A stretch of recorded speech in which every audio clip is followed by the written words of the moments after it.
Jakarta. Saya sudah bersama dengan Direktur Institut Filsafat Pancasila, Dr. Yosef Umar Hadi. Selamat pagi, Pak Yosef. Selamat pagi, Assalamualaikum warahmatullahi wabarakatuh. Waalaikumsalam warahmatullahi wabarakatuh. Pak Yosef, Hari Guru Nasional ini peringatan di setiap tanggal 25 November. Tapi di tahun ini kalau menurut Pak Yosef ada yang berbeda tidak? Ada yang berbeda dalam arti apa? Dengan kondisi para guru di tanah air, lalu kemudian dengan kesejahteraan mereka, dengan berbagai macam yang terkait dengan para guru ini. Baik, saya kira memang pertama saya menyampaikan apresiasi bahwa RRI memviralkan atau mengangkat Hari Guru Nasional ini untuk kita peringati dan kita mengajak kepada semua warga bangsa Indonesia ini untuk menghormati dan untuk memberikan apresiasi yang tinggi kepada para guru. Karena guru ini hidup dalam kondisi yang sebenarnya saya sebutkan sebagai sesuatu yang banyak ironi ya. Banyak ironi dalam arti kalau tadi ditanyakan perbedaannya sekarang ini seperti apa, ya banyak sekali ironinya. Ironi dalam arti begini, guru itu seorang profesi, seorang pendidik profesional yang memang sangat diharapkan dan sangat dihormati, bahkan kita menyebutnya sebagai pahlawan tanpa tanda jasa ya. Iya. Saya menilainya bahwa guru itu adalah suatu tugas yang mulia. Tugas yang luhur demikian ya. Karena apa? Karena memang manusia hidup ini tidak bisa lepas dari guru. Sejak lahir manusia sampai kapanpun, sampai masa tua pun, peran guru ini sangat penting di dalam kehidupan manusia. Karena apa? Itulah tugas mulianya di sana. Karena di dalam diri guru itu kan mencerminkan suatu seseorang yang memberikan pendidikan, pengajaran, bimbingan, mengarahkan secara keilmuan dalam arti ilmu pengetahuan, tetapi sebenarnya guru dalam arti yang lebih luas adalah juga termasuk guru spiritual atau pemandu spiritual atau pemandu kejiwaan atau yang mengantarkan manusia muda ini menuju pada kehidupan yang lebih baik agar menjadi semakin manusiawi. Artinya mengantarkan mereka menuju pada suatu kehidupan yang membahagiakan. Demikian, baik secara lahir maupun batin. Nah, melihat tugas yang demikian ini, maka begitu mulia dan terhormatnya peran guru ini. Ini di satu sisi. Nah, di sisi lain, dalam kondisi real sehari-hari kita mencermati dan kita melihat bagaimana kondisi kehidupan ekonomi mereka itu sangat pas-pasan, sangat real. Iya. Bahkan tidak kemungkinan bahwa guru itu bisa kaya ini secara materi ya. Kaya dalam arti materi dari ekonomi. Bahkan banyak yang marginal. Banyak yang marginal, banyak yang miskin. Demikian inilah kondisi ironitas ini. Gitu. Oke.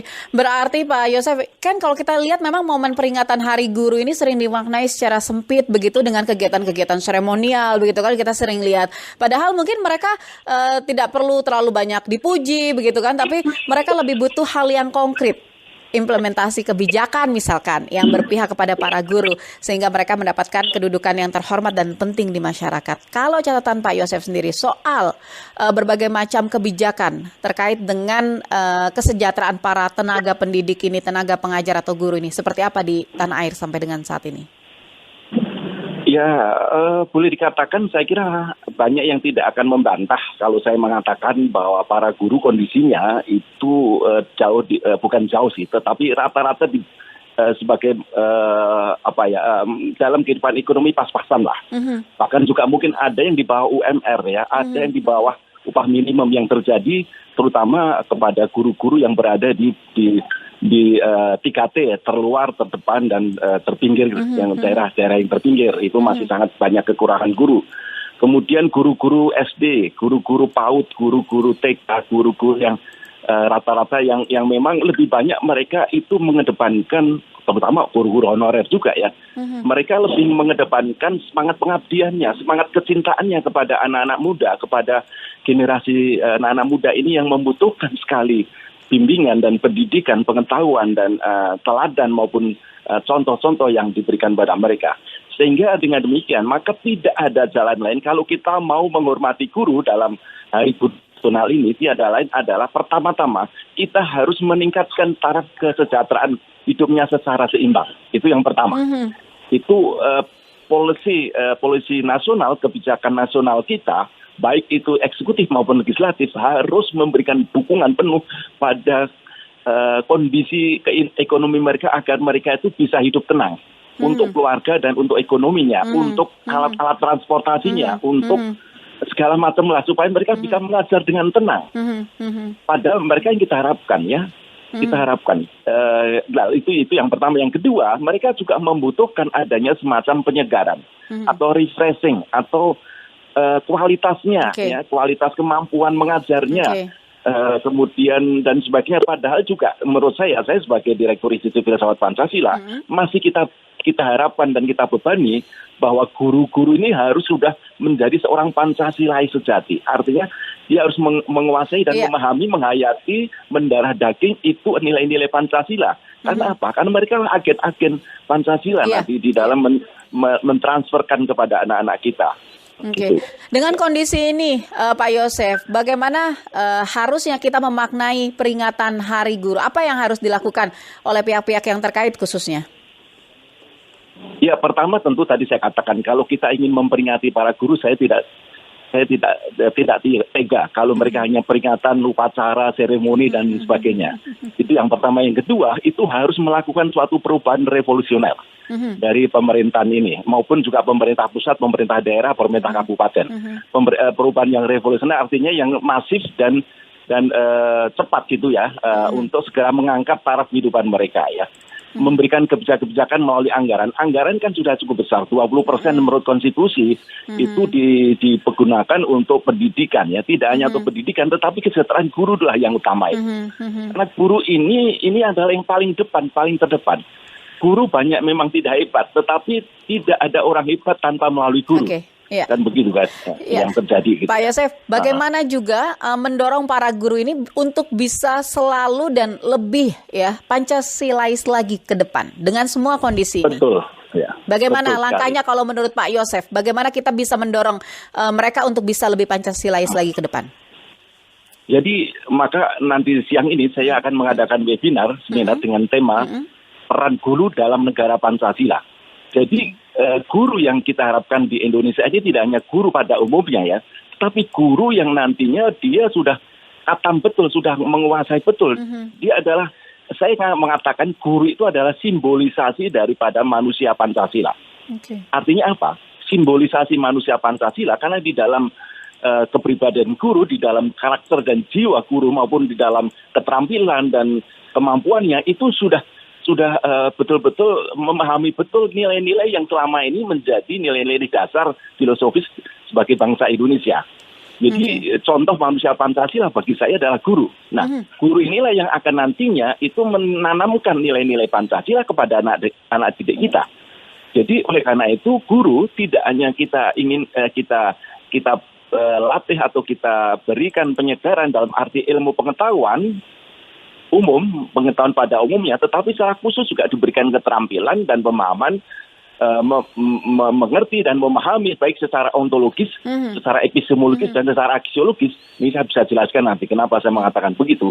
Itu supaya guru ini menjadi yakin betul bahwa Pancasila itu adalah nilai-nilai kita yang merupakan suatu realita kebenaran yang melalui mana orang itu bisa mencapai kebahagiaan yang kita inginkan sesuai dengan nilai-nilai bangsa Indonesia, begitu. Maka mulai dari guru dulu kan gitu. Tapi Pak Yosef, kalau melihat gambaran guru secara umum saat ini, mereka sudah memiliki atau sudah menjadi sosok yang seperti itu belum sih?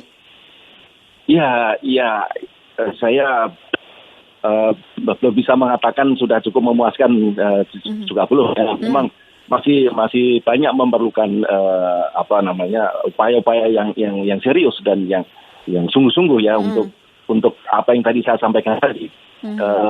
Maka ketika saya menjadi anggota DPR RI dan sebagai anggota MPR RI itu sosialisasi 4 pilar, sosialisasi tentang Pancasila, Undang-Undang Dasar dan sebagainya, Bhinneka Tunggal Ika maupun juga kegotong royongan itu mulai dari PGRI, mulai dari guru-guru dulu. Karena guru-guru itulah yang membutuhkan itu. Tidak hanya pengetahuan praktis, pengetahuan umum, tetapi juga nilai-nilai yang tadi saya katakan secara ontologis, epistemologis dan aksiologis tadi ya. Itu maka memang masih sangat membutuhkan kerja keras kita dan semua pihak itu harus memberikan dukungan dan perhatian kepada keberadaan para guru ini, terutama dari sisi pemahamannya tentang Pancasila tadi. Oke, baik Pak Yusuf, berarti untuk semua guru di tanah air, apa yang ingin disampaikan di Hari Guru ini? Ya, jadi sebagai kesimpulan boleh saya katakan demikian. Yang pertama, kalau kita mau menghormati dan menghargai pada profesi guru, maka harus diwujud nyatakan dalam kesejahteraan hidupnya secara imbang, secara ekonomi. Pertama itu. Lalu yang kedua, perlunya penyediaan guru yang cukup berkualitas, ya, serta memahami serta menghayati nilai-nilai Pancasila sebagai landasan filosofis. Itu yang kedua. Yang ketiga, guru-guru harus dibekali harus terus-menerus disegarkan dengan ilmu pengetahuan sesuai dengan bidangnya, serta pemahaman dan penghayatan akan nilai-nilai Pancasila. Itu yang ketiga. Kemudian yang keempat, yang terakhir, saya mengharapkan dan mengusulkan agar ilmu pengetahuan yang diajarkan oleh para guru, baik itu ilmu pengetahuan yang sesuai dengan, harus ilmu pengetahuan yang sesuai dengan nilai-nilai Pancasila. Yang tadi saya katakan secara epistemologi, karena Pancasila sebagai landasan filosofi adalah epistemologinya, adalah ilmu yang menjadi perspektif bagi ilmu pengetahuan lainnya. Jadi kalau kita mengajarkan ekonomi, mengajarkan hukum, mengajarkan politik, mengajarkan sosiologi, itu harus berdasarkan nilai-nilai Pancasila. Harus sesuai dengan nilai-nilai Pancasila. Itulah artinya epistemologi dari Pancasila tadi. Demikian, Mbak. Oke, Pak Yosef, terima kasih sudah berbincang bersama dengan Pro 3 RRI pagi hari ini, Pak Yosef. Selamat kembali beraktivitas, sukses selalu. Selamat pagi. Amin.